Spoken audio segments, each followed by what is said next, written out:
నమస్కారం అండి. Welcome to Shri Irjit acupuncture. మన ఈ యాక్యుపంక్చర్ సెంటర్ 13th ఫేజ్ కుక్కట్పల్లిలో ఉంటుంది. మనం ఈరోజు ఈ యాక్యుపంక్చర్ సెంటర్‌లో వెయిట్ లాస్ గురించి తెలుసుకుందాము. వెయిట్ అనేది ప్రతి ఒక్కరికి చాలా ఇంపార్టెంట్. అది మగవాళ్ళైనా కానివ్వండి, ఆడవాళ్ళైనా కానివ్వండి, పిల్లలైనా కానివ్వండి, పెద్దలైనా కానివ్వండి, ఎవరైనా కానివ్వండి, వెయిట్ మేనేజ్‌మెంట్ అనేది చాలా ఇంపార్టెంట్ ఈ రోజుల్లో. వెయిట్ అనేది ప్రాపర్‌గా మెయింటైన్ చేయకపోతే రకరకాల ప్రాబ్లమ్స్ అన్నీ మన బాడీలోనే ఉంటాయి. సో, ఈ ప్రాబ్లమ్స్ తగ్గాలి అనంటే మనం ఫస్ట్ వెయిట్ ఈజ్ ఇంపార్టెంట్. ఆ వెయిట్‌ని మనం కంట్రోల్ చేయగలిగితే మనకు అన్ని ప్రాబ్లమ్స్ కంట్రోల్ అవుతూ ఉంటాయి. సరే, ఇప్పుడు మనకు ఫుడ్ అంటే చాలా ఇష్టం. చాలా తినేస్తూ ఉంటాం. కంట్రోల్డ్ ఉండదు కొన్ని కొన్ని సార్లు. బట్ ఓకే, తినడంలో తప్పులేదు. కానీ కంట్రోల్ ఉండదు చూడండి, అది ప్రాబ్లమ్.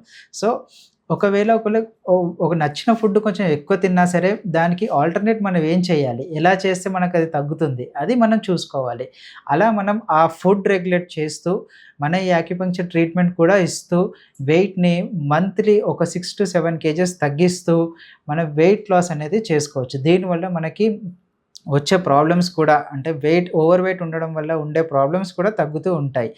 మనకి ఈ ఈ ఓవర్ వెయిట్ వల్ల నాట్ ఓన్లీ ఏదో తెలియని జబ్బులు కాదు, మనకు తెలిసే జబ్బులే లైక్ మోకాళ్ళ నొప్పులు రావడం, నడుము నొప్పులు రావడం ఇలాంటివి జరుగుతూ ఉంటాయి. Which are very, very, very like మన డైలీ రొటీన్ లైఫ్‌ని చాలా డిస్టర్బ్ చేసేస్తూ ఉంటాయి. ఆ డిస్టర్బెన్స్ లేకుండా ఉండాలి అనంటే మనం వెయిట్‌ని కూడా మనం రెగ్యులేట్ చేసుకుంటూ ఉండాలి. అది వెయిట్ రెగ్యులేట్ చేసుకోవాలి అనంటే ఫస్ట్ మీరు మాతో డిస్కస్ చేయండి. డిస్కస్ చేస్తే దాన్ని బట్టి మీకు ఒక కస్టమైజ్డ్ సొల్యూషన్ మనం ప్రిపేర్ చేసి దాని ద్వారా మీకు వెయిట్ ఎలా లాస్ అవ్వాలనేది మనం ఈ శ్రీ ఊర్జిత్ యాక్యుపంక్చర్‌లో తెలుసుకోవచ్చు.